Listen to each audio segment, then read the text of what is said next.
Hi, it's Nick Sadler of the Label Machine here, and on today's podcast we have Dr. Martin Clancy, the author of Artificial Intelligence and Music Ecosystem, which explores the benefits and risks of generative AI in music. We discuss the most significant challenges that the music industry is facing in the integration of artificial intelligence, what the benefits are to music artists, and how a self-releasing artist can use AI today to make promoting their music easier. If you even have a remote interest in the future of AI in music, you are going to love this one.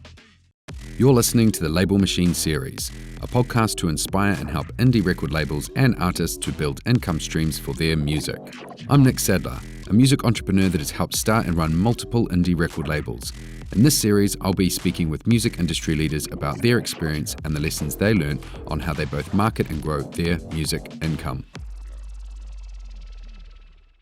Welcome to the Label Machine series, where we discuss with our guests how artists and record labels promote and monetize their music. Today's guest is Dr. Martin Clancy. Dr. Martin Clancy is a leading expert in the field of AI and music with a diverse background as founder chair of the Institute of Electrical and Electrical Engineers, the Global AI Ethics Arts Committee, and the IRC Research Fellow at Trinity College of Dublin. He has also been an accomplished musician and producer, originally being the founder of 80s rock group Tuanua, I think I'm saying that right. That's Producing for Irish artist Jack Lukeman, and more recently through his melodic techno group Valeraphon. On top of this, Dr. Clancy has released his first book, Artificial Intelligence and Music Ecosystem, which explores the benefits and risks of generative AI in music and offers ideas for using AI as a tool for artistic growth while also addressing ethical and intellectual property concerns. Dr. Clancy, how are you today? I'm very well, Nick. And congratulations on your Oscar nomination. I should get it in straight off the bat. I was wondering how you were going to weave that in. Thank you. Yeah, well, a hammer recognizes everything has a nail, so we have to nail that on the head. And in advance, because I guess when you were broadcasting, the result will be known. So it's important to. That's true. We don't know. It's only a nomination at the moment. I'll know in 2 days from today's recording. Only a nomination. Now, just before we get started, I noticed on the book cover, it says edited by Martin Clancy, not written by. Is there a story behind that? Yeah. So the story is that the book, I'm 58. I did a PhD, which I submitted 2 years ago.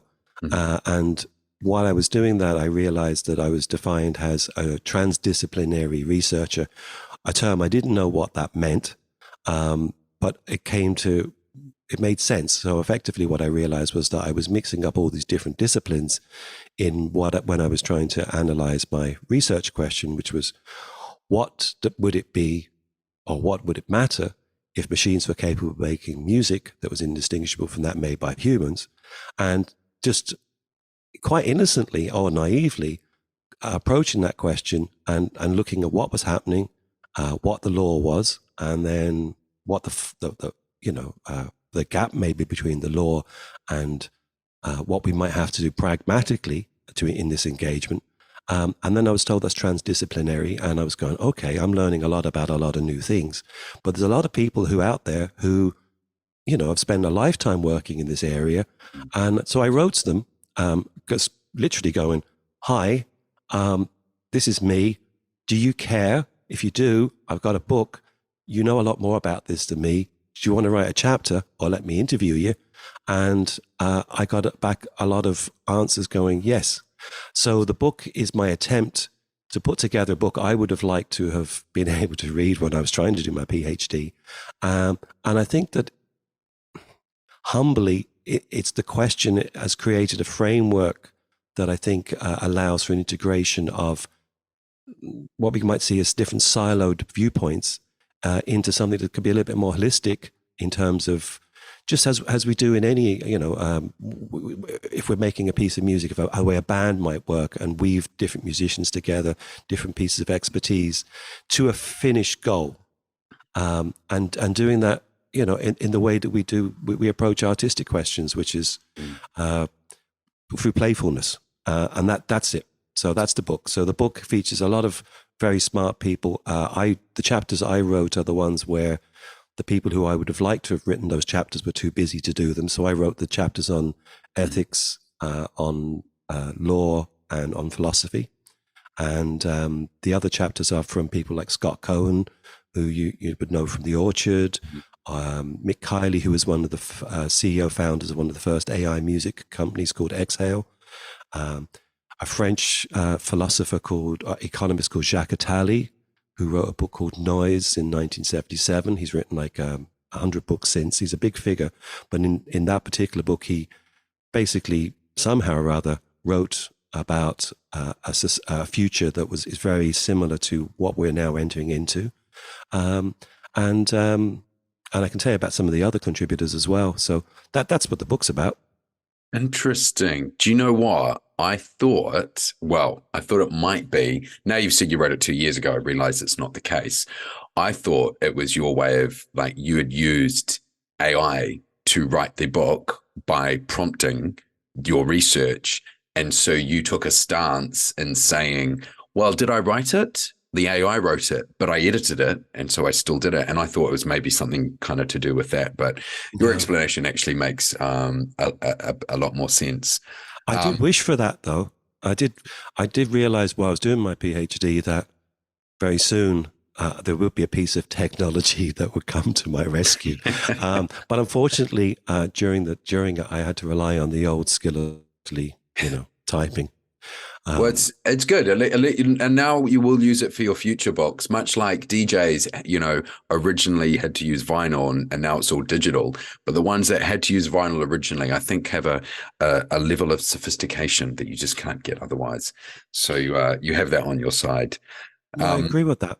There's also an interesting one about DJing, if you want to talk about that for a minute. I came across, which I think is very important, is that the first, the jukebox, the original jukebox, I think it was a guy called Louis Glass, created the patent for it. And it was very early after the invention of the phonogram. I think it was like 7 years. And I realized that you could speak metaphorically, that the first DJ was an automaton, and that the human emerged from the machine.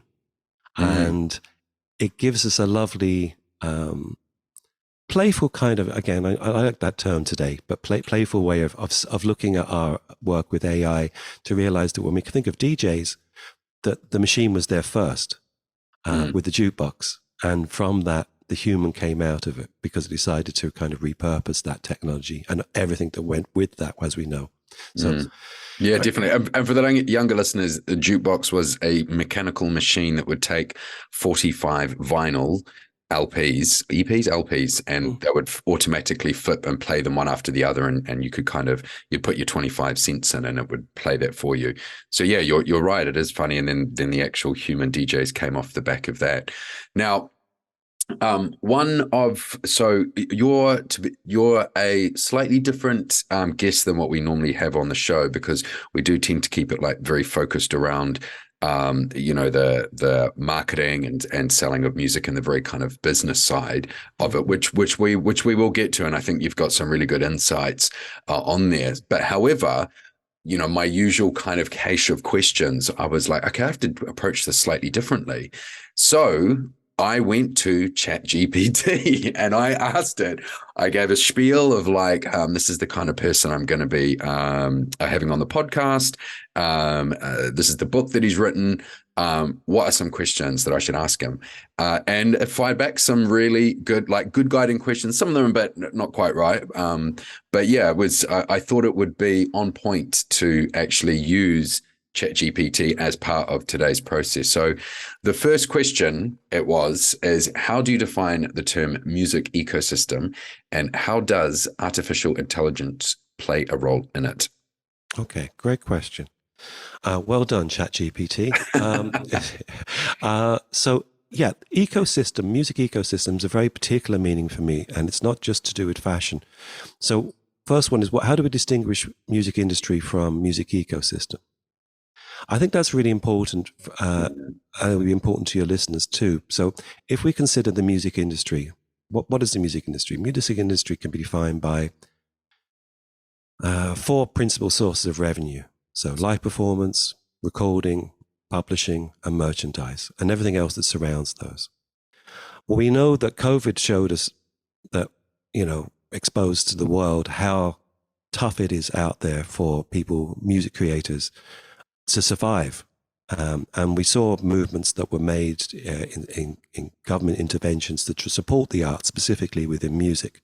That was important because it also said we actually care about that. No one protested, and a lot of protests, obviously, during the pandemic, but no one went, we don't care about the arts. Everybody went, okay, this is important to us. So ecosystem is used then as a way to identify the difference between amateur and professional definitions of what it is to be involved in music.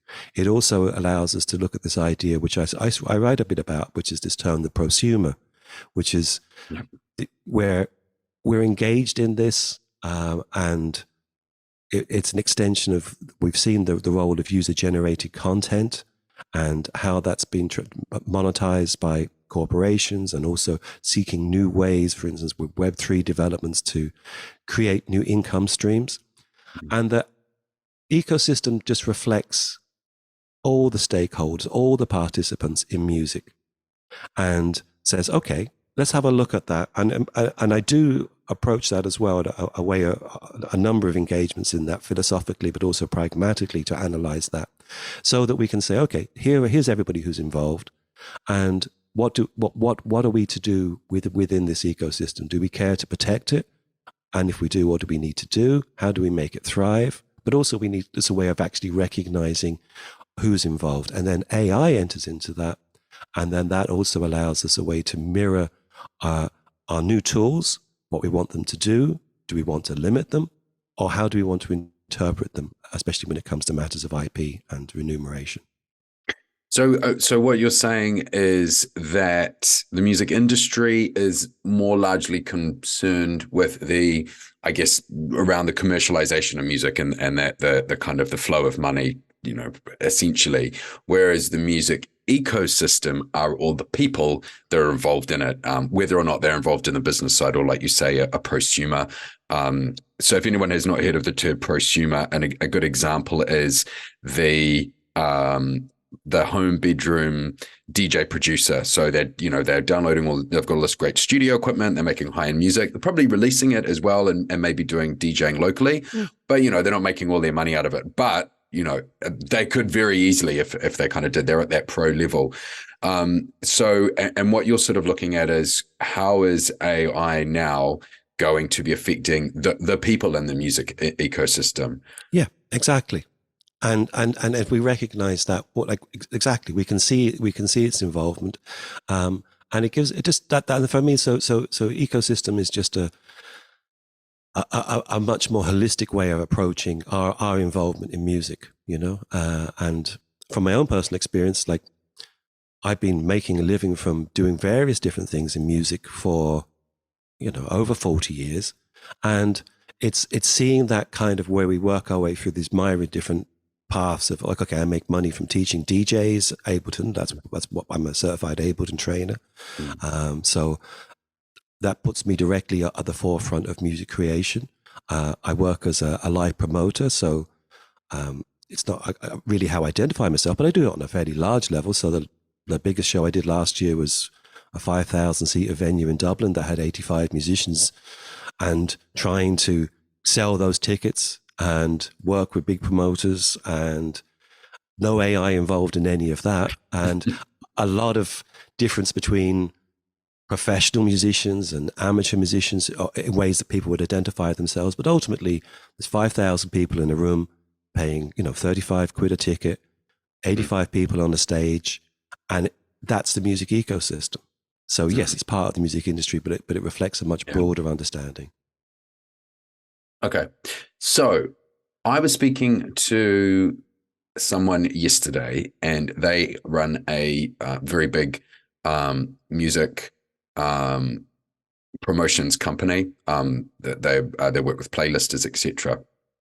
We were discussing AI, And he was saying what he's starting to see in the last 6 months are labels, right, that are coming to them to promote music that has been created by AI, because, you know, and we can get into this later, there's lots of great tools, whether you do it like text generated or, you know, influenced by anything. But essentially, the music hasn't been made by a human being. It's been made by something original. They're then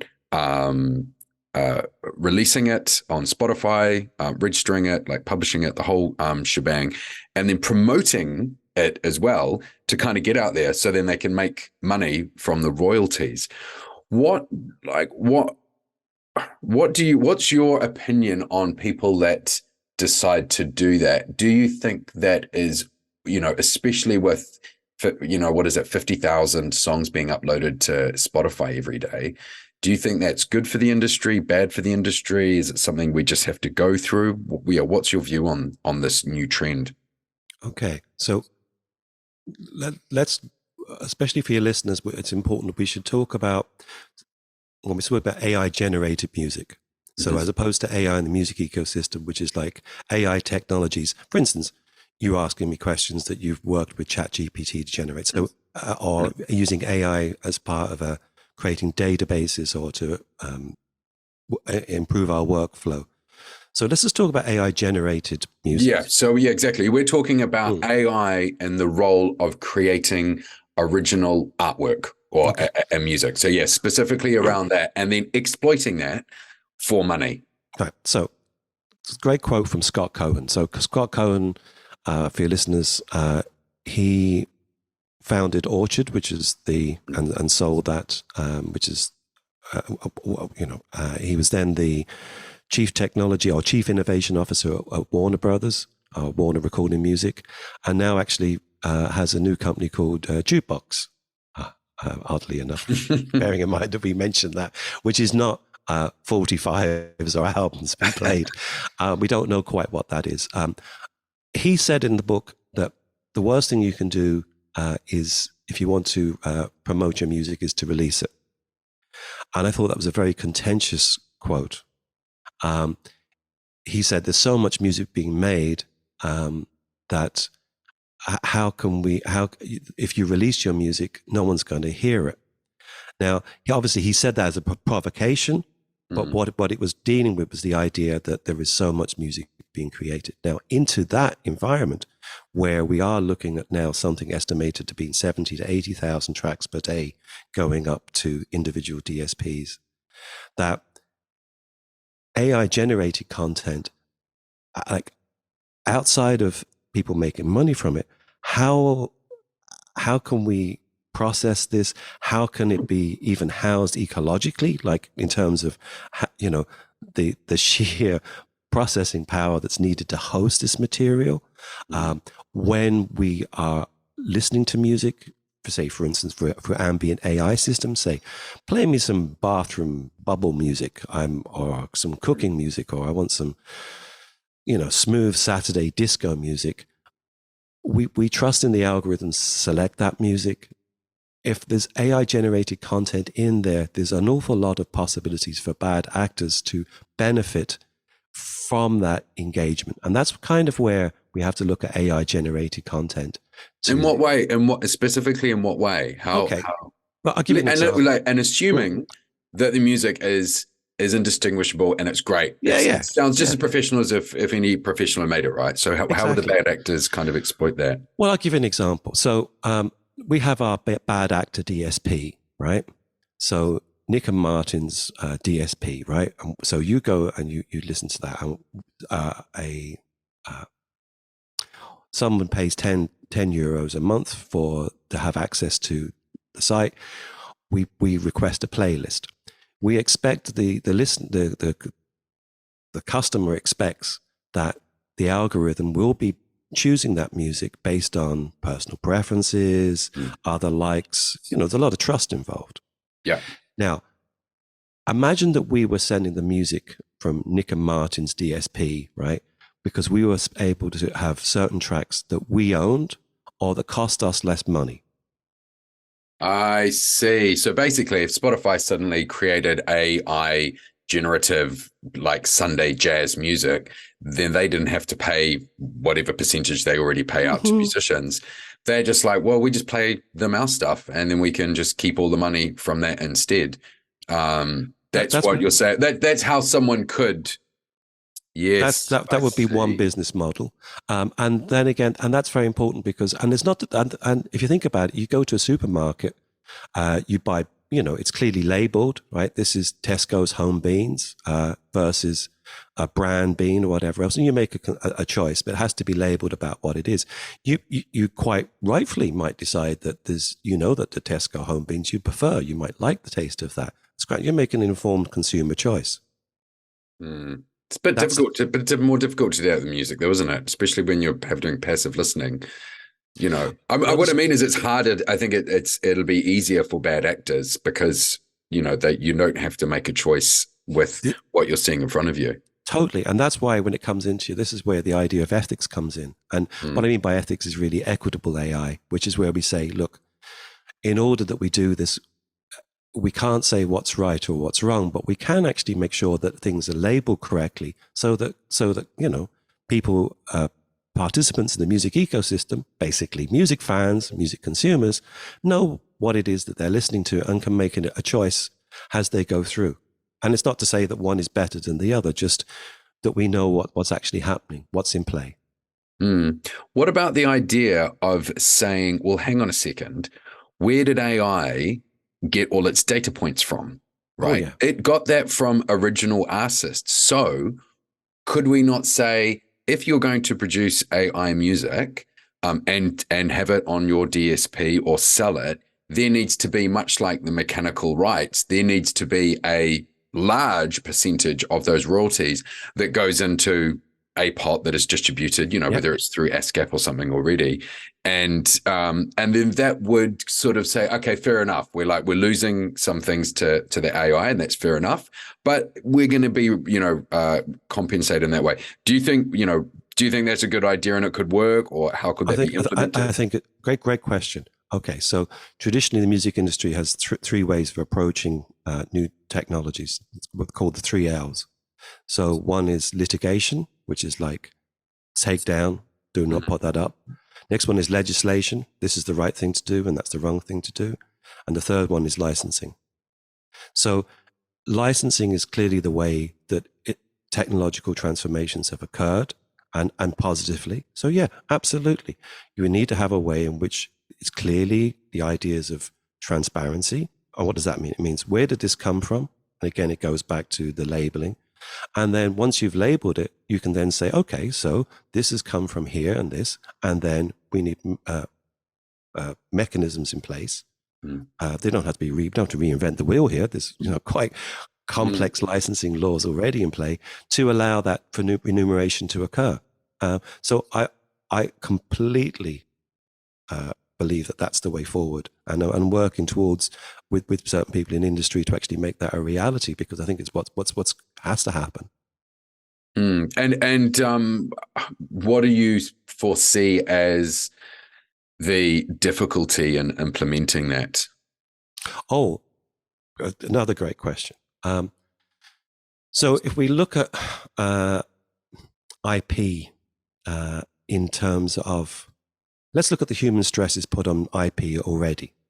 So look at copyright. So let's just forget about AI and talk about what we've got. So I'm assuming that your listeners are aware of things like the cases of like blurred lines and dark horse. Or do you want to talk a little bit about that? Or is that helpful?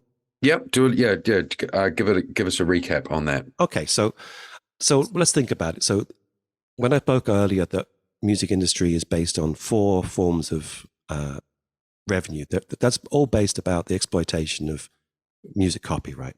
So publishing and recording specifically. So let's just talk about publishing and recording. So in any recording, there's a publishing right and there's a recording right.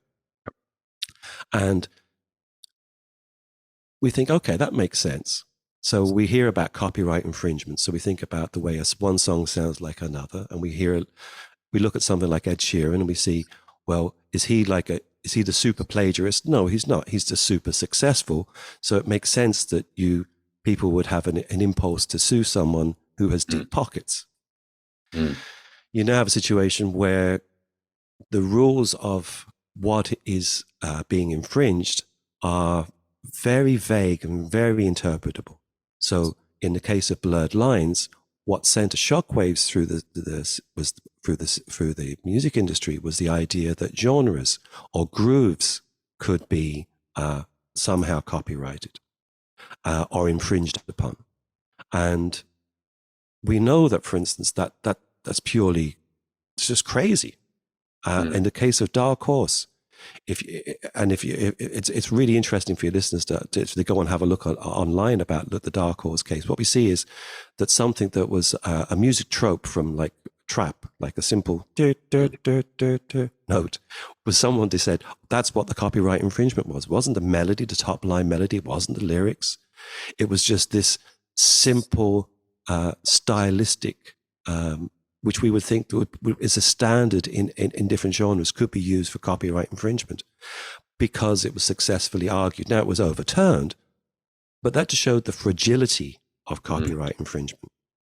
So now AI comes into that, and it's capable of basically, with unsupervised raw audio, what does that mean? It means that you take a whole bunch of recordings, and with no humans involved, new compositions and recordings that sound very, very similar to the original recordings can be generated. That technology is there now. There's a Google ML Music is available. You can just see that online, and it's the first text-to-music generator that gives an indication of what the future could be like. And the reason it's not publicly available is that 1% of what it's produced, they've said, actually is completely copyright infringed. Like it completely infringes upon existing works. But that will be introduced very soon by some other form of technology. And that's just going to blow up the whole system. So this is really important for us to consider what kind of future we want, how people are going to be paid. Yeah, definitely. I mean, I have to say, if you're doing any kind of electronic music, I had to play around with some stuff that was doing drum and bass. And it was a good basis. Like it sounded great. Like you could put it out as instrumental drum and bass as an artist. It didn't sound like anything I'd heard before, but it was definitely publishable.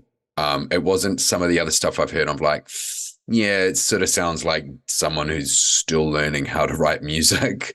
Whereas, there is this new music that is coming out that is, and also, but maybe it is. Maybe someone's going to go, actually, that sounds exactly like the bass line I wrote over here.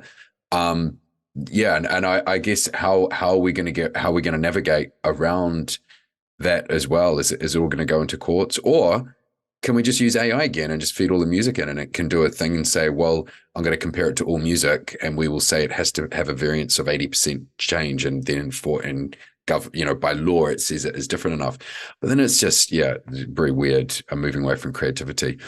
The next thing I wanted to ask you is, right now today, can you give an example of how artificial intelligence is being used in the music industry? In terms of AI generated music? And in terms of, let's move away from that, because we've just discussed, there are those models outside generating, using AI to generate music or artwork. How else have you seen AI being used? Well, I did an interesting experiment. I'm just looking for something here. I was asked to do a list. Someone asked me to come up with a list of positive things in relation to how we use AI. And I actually I kind of was going, okay, because I use ChatGPT, I use a lot of AI tools. And so at the same time, I'm talking about the dangers and the concerns that we have. It's also talking about some of the positive sides. So maybe we should have a bit of fun and look at some of the positive aspects. 100%. Yeah. Let's keep it like, what are the positive uses? So, well, the first thing is that I think that the new tools that we have are there to be shaped, and they're going to give us, unimagined new music. And I was thinking there about, for instance, obviously you are deeply involved with dubstep. And one of the things that dubstep was based upon was the creative repurposing of LFOs, like so low frequency oscillators just be mapped to different controllers. And now, to a lot of people, like when I heard Burial for the first time, I went, oh, I love this. But then there's everything else. I was kind of going, oh, is this music to me, or is this? Now, that's generational. So the same thing applies when we think about AI music.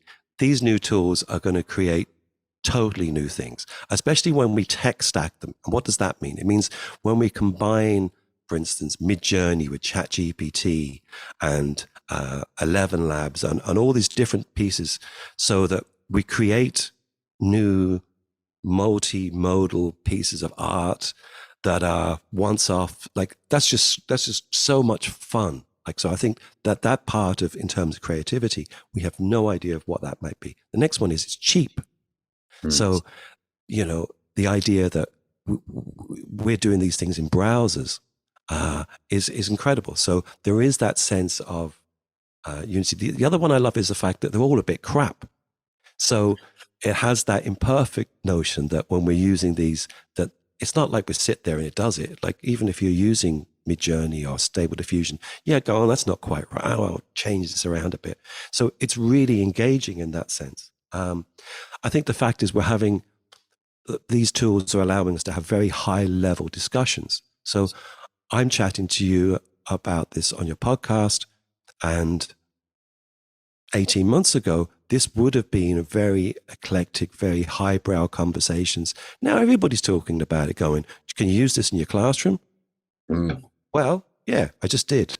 So the improved learning part, I think, is really exciting.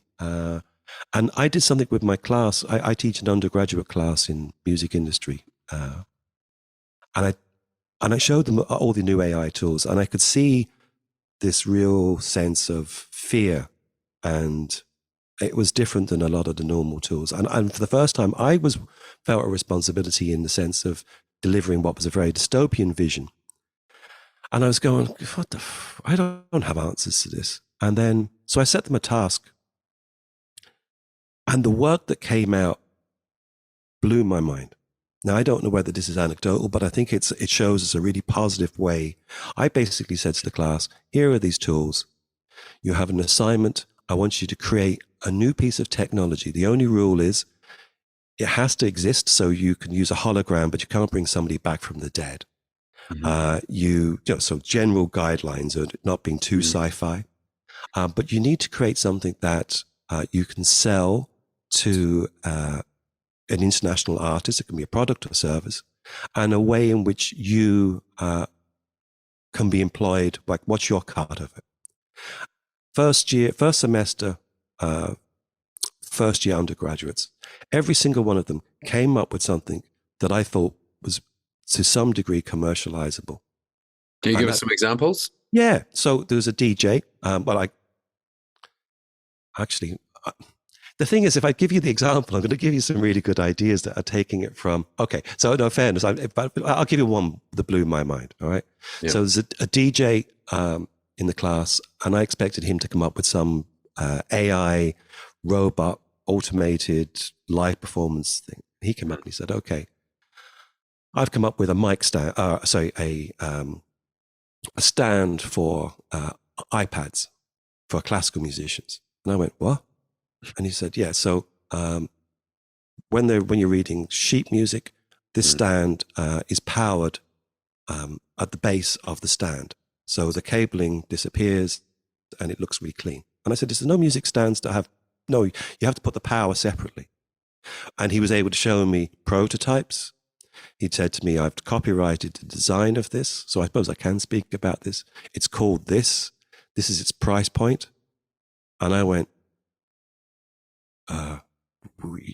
you got to get out of class. This is amazing. This is like something. So he did it. He sort of turned it around a little bit. He used the tools you said, but to actually do something very just today, and be able to quickly come up with prototypes and draw a picture of it and do all this kind of stuff. Yes. And I would never have envisaged that outcome. And yet suddenly I went, this is the exciting part about where these tools are, in the sense that when we have a certain amount of experience and a certain amount of fear about where we, from our own experience, just like the use of LFO with dubstep, if we kind of embrace this and go, okay, let's have some fun with this stuff, we will probably find a solution if we set the idea of equitable AI as a goal. And what that means is we would like people to get paid. It's good for people to work. It's already a bit lopsided with 1% making so much money. Yes, there's commerce involved, but how can we like bake these values into our reward system for music?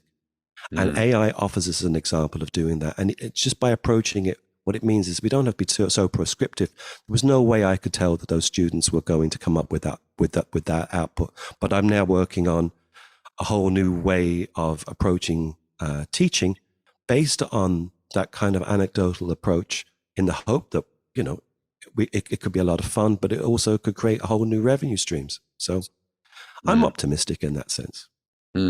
Yeah, no, it's really interesting.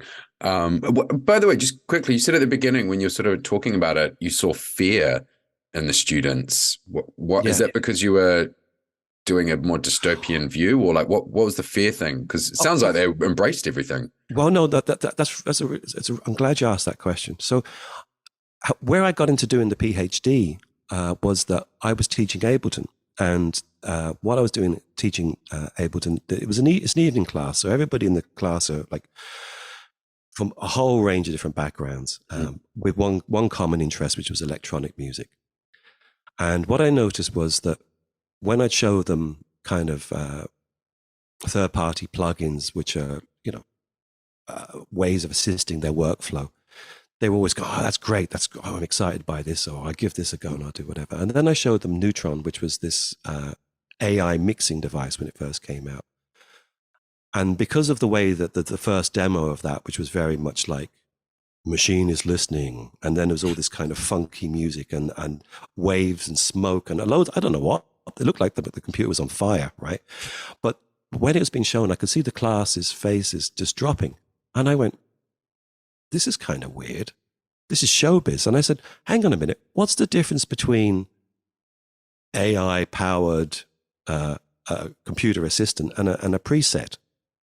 And I realized it was because of the way that AI has been shown to us in popular culture, was that here come the machines, here comes the, you know, as opposed to going, kind of like a Doctor Who thing where you say you hit the hammer on the TARDIS, you know what I mean? That you repurpose it, you have some fun.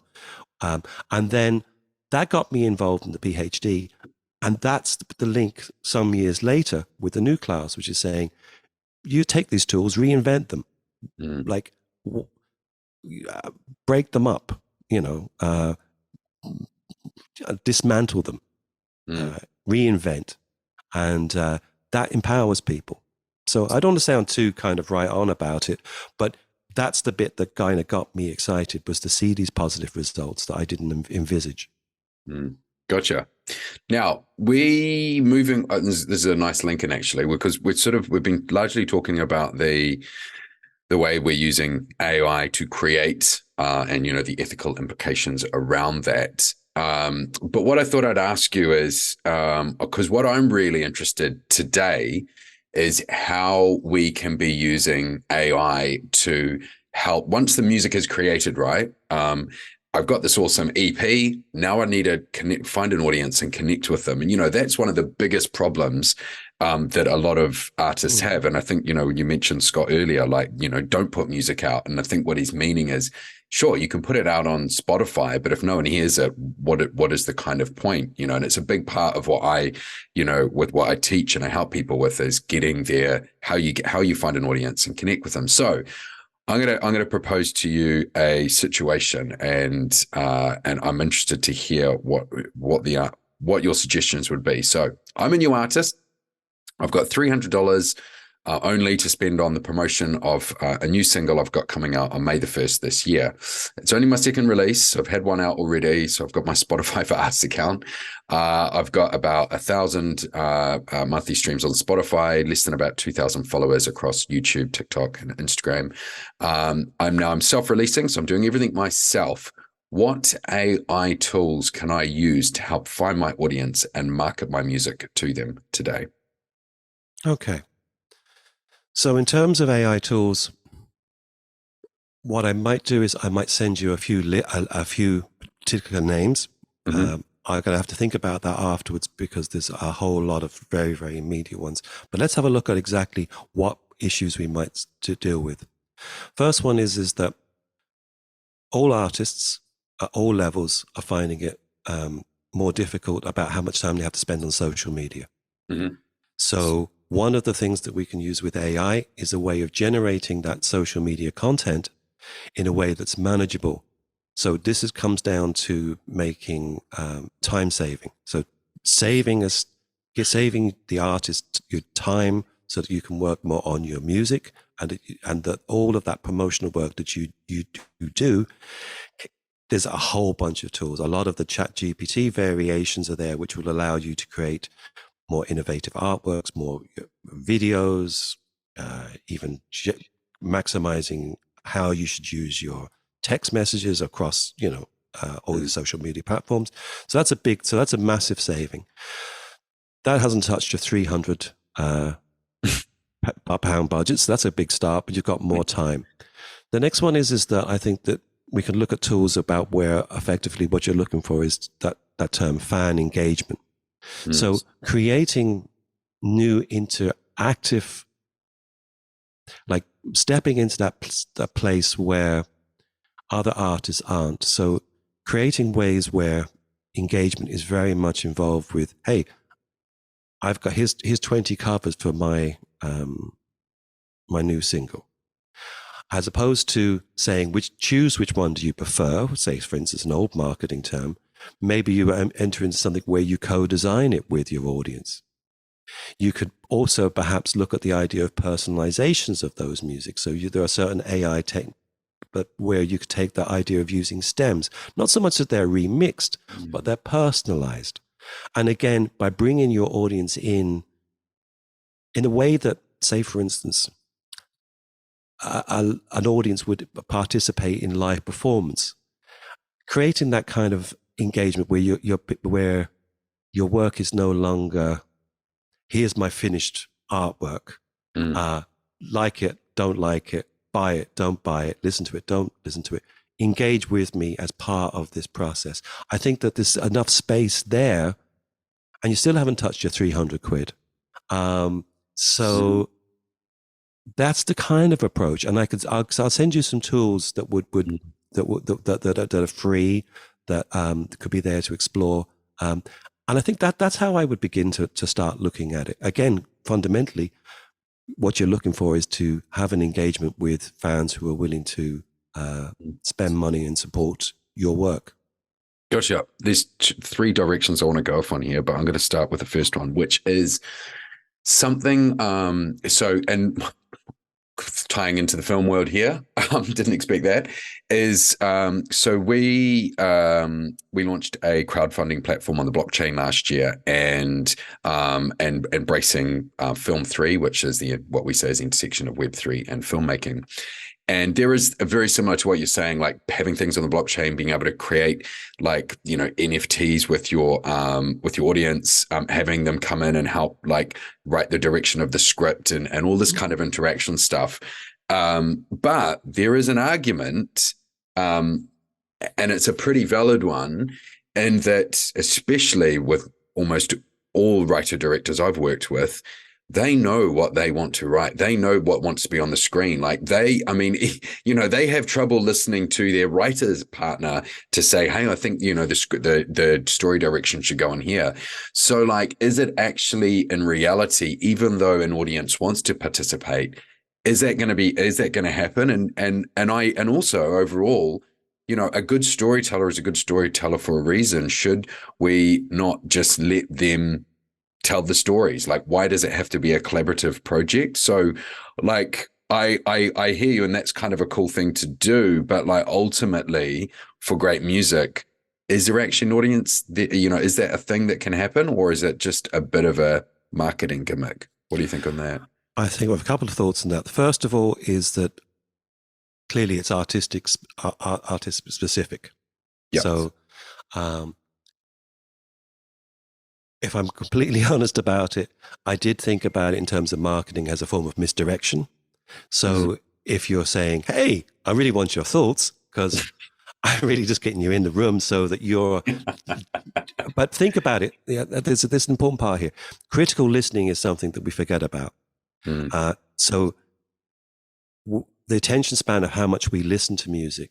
So your audience is listening. 7 seconds is how long the average listen now is when we're flicking through music, right? That's changed the shape of how music is arranged, how music is put onto platforms. You don't get paid unless you've listened to more than 30 seconds. So everybody's gaming this kind of thing. And that's not, I think it's dangerous because traditionally, how music affects us is because through repetition, because it's baked into us. We listen to an album a lot, so it has our memories, it has our filters. So critical listening. So the idea of getting someone to rework a piece of music is ultimately saying, listen to my work a lot. So the next part is, let's move aside from that and just deal with the idea of NFTs. So I'm a soccer fan, all right? So it's my other passion. So I just want to talk about NFTs in soccer and see what that can teach us about music. So Barcelona and Arsenal were pulled up because they were selling NFTs, right, or tokens, where fans would want to, so for the football supporters, let's just say band or an artist fans. I'm an Arsenal supporter, so... Me too. Oh, really? Wow. Yeah, up there. See, on top of there's Highbury. See? Oh, yeah. Interesting. Oh, well, yeah. Another connection. So anyway, let's stay. We mentioned the Oscars. We won't talk about football, all right? but let's stay with this. So here's the thing. So when it came to NFTs and Arsenal, the idea was that the tokens were a way of fan engagement. So literally like buying, like the fanzine, the Guna had been done beforehand, a way that you could say, you weren't going to be picking the team that would play on Saturday or the shape of big policy, but you might have a determination of speaking about what the third away kit might be, or you had some voice of participation, some involvement. It wasn't a financial investment. That's why Barcelona and Arsenal were pulled over, because they were sold as this was a form of financial, cryptocurrency speculation. Now, that's the difference when we put that to the film world and the creator. The audience engagement with the artist is one of not patronage in like, here's £100 and go ahead, but more the way that you would buy a print if you couldn't afford the original work of art, as supporting an artist. And in that, you don't want to be saying, here, let's change your lyrics, let's fix your lyrics. But you might go, hey, it'd be great if would you consider playing in Torquay on your next tour? If you do, I'll bring 100 people.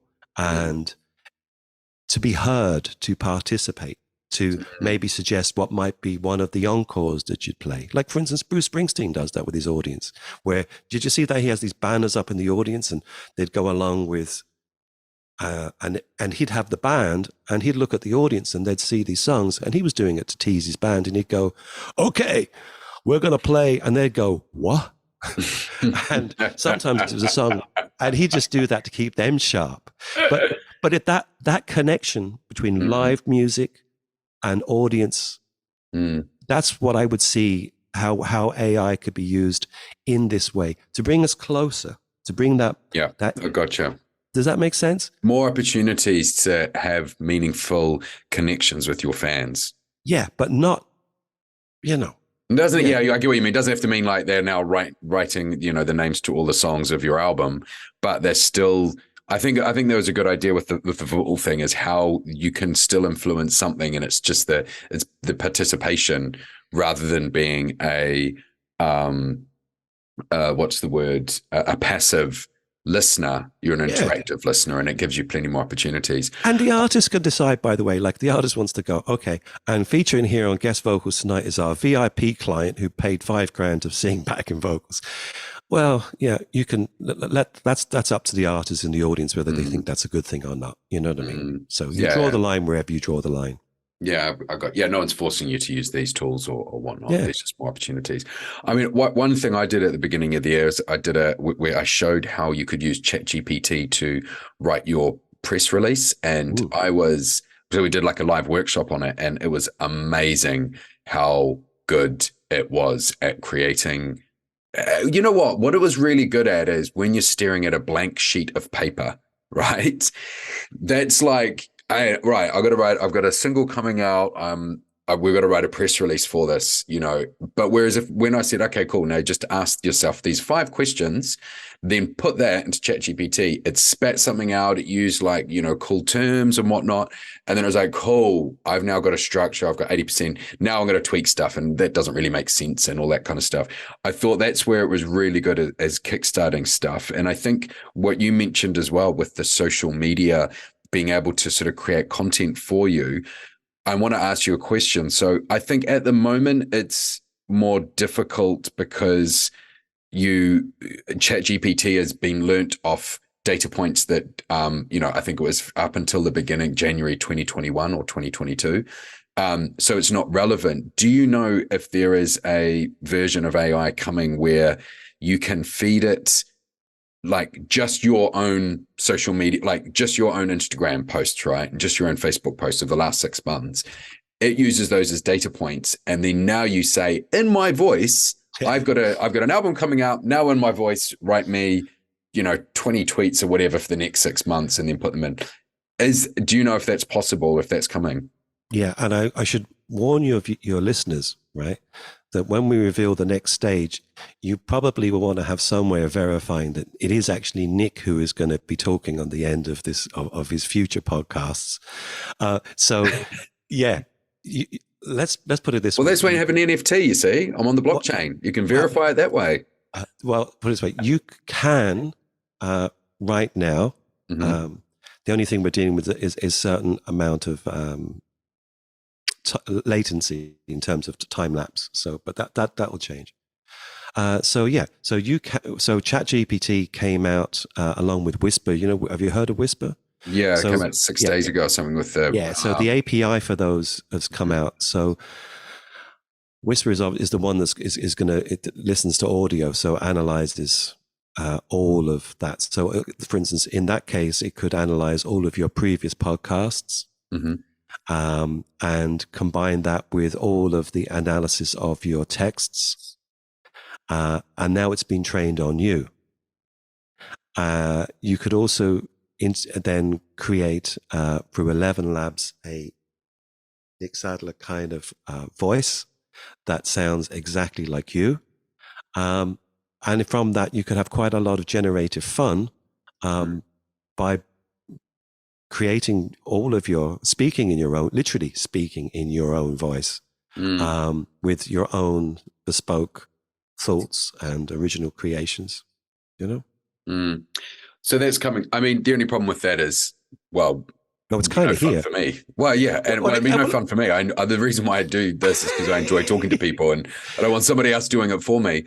But it's funny you said about the voice thing. My Dan, my content creator, like 2 weeks ago, said, "Oh, hey Nick, by the way, if you want, you don't have to, for the YouTube clips or anything. There's this new AI, and we can just train it on your voice, and then you can just type stuff out, or you can get GPT, and then I can just turn it into the audio and edit it with pictures." And I was like, "Okay, cool, I guess." But let me think about that. Yeah. I was like, he was like, well, it just saves you time so you can spend doing other stuff. And I was like, and I guess it started making me think, what do I want to be doing with my time? Like, just because I don't have to, what does that mean? Do you know what I mean? See, that's a great question. And that's where the idea of what do you want to do with your time, to go back to the positive sides of this and the 300 quid we haven't spent of that budget, right? Yes. One of the things there is, what do you want to do with your time? If you're making music and you're doing it and you know that you're not necessarily ever going to be able to retire from the proceeds of this, which means that you're doing it for a reason, because you're compelled to do it through a genuine curiosity. One of the things that struck me there is that, like, how many languages do you speak? I speak none. I speak English. Do you speak any just other English. language? No, Okay. no. However, you could immediately make your podcast translatable into any number of languages that you wanted. Your press releases that you could generate, your social media stuff, if I was a new act, a bit like that, like how many followers might you have in Romania or Lithuania if you decided to translate into some unusual languages. You might, for instance, benefit from things like, for instance, in France, where 50% of the music should be on the radio, should be played in French language. I think South America is a great one, because I know I actually have a lot of members who have South American record labels, and they have to convert stuff over all the time. Yeah. So suddenly you're going, oh, hang on a minute here. I could actually now speak.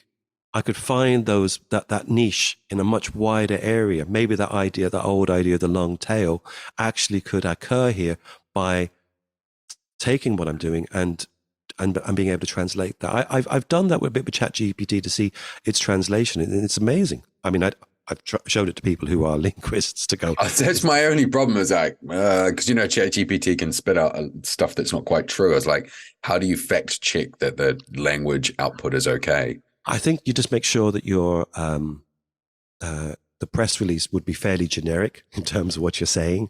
So if it suddenly says that you're supporting counter-revolution in a certain country, then you can clearly go, okay, it's not that. There is a way of building safety things into that as well, so you can get it to check itself. But I just think, again, enabling is the key. Enabling, definitely. I'm just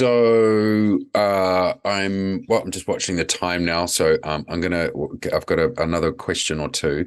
What advice would you give to aspiring musicians who are interested in learning more about the potential of artificial intelligence in the music industry? I think,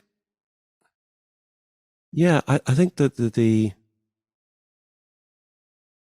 I think that what it is to there's going to be a lot of prescriptive uses coming along, and there's a. What do you mean by prescriptive? Prescriptive meaning this new tool will democratize. How do you pronounce that?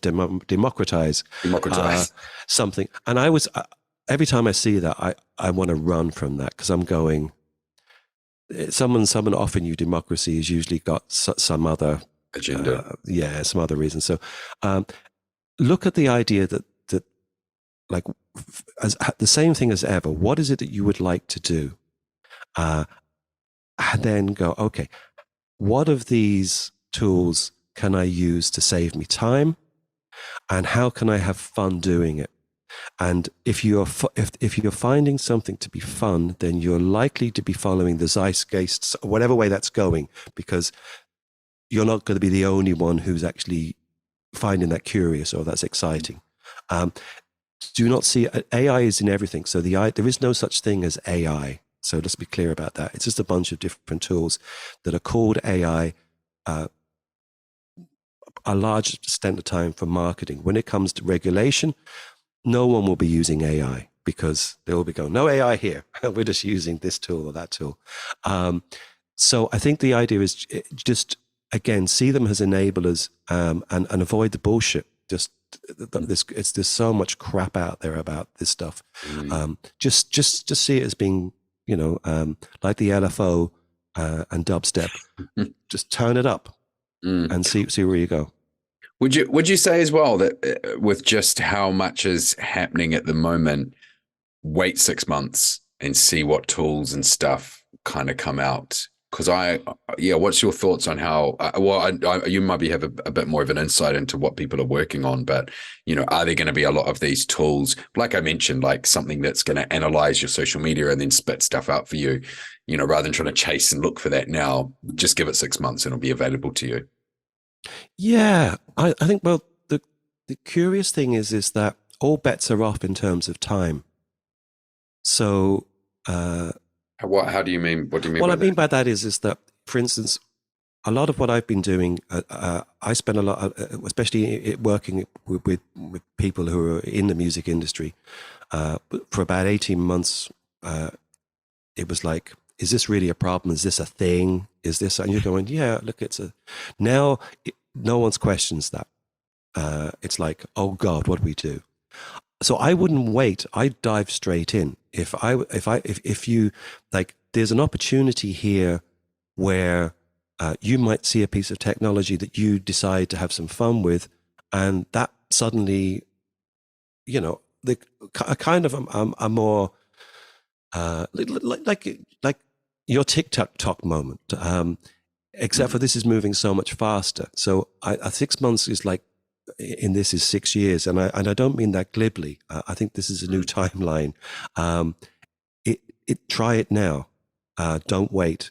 Give it a go. See what happens. It doesn't cost you anything. Most of it's free. Most people don't know what its use is. So I would take the API of ChatGPT, find someone who knows a bit about it. In fact, ChatGPT will do the programming for you to a large extent, and bring a coder into your music environment as a co-collaborator, and just have fun. Like, get involved now. Don't listen to Nick. Listen to Dr. Clancy and get involved today. Yeah. So I want to ask, where can people follow you online, and where can we find the book online to buy, read, download? What's Amazon is probably the best place to get the book, because it is an academic book. I should remind. I'm working on writing a more layman's terms. I know a lot of it is written in layman's terms, like in fact, people shooting from the hip, but it's an academic publisher.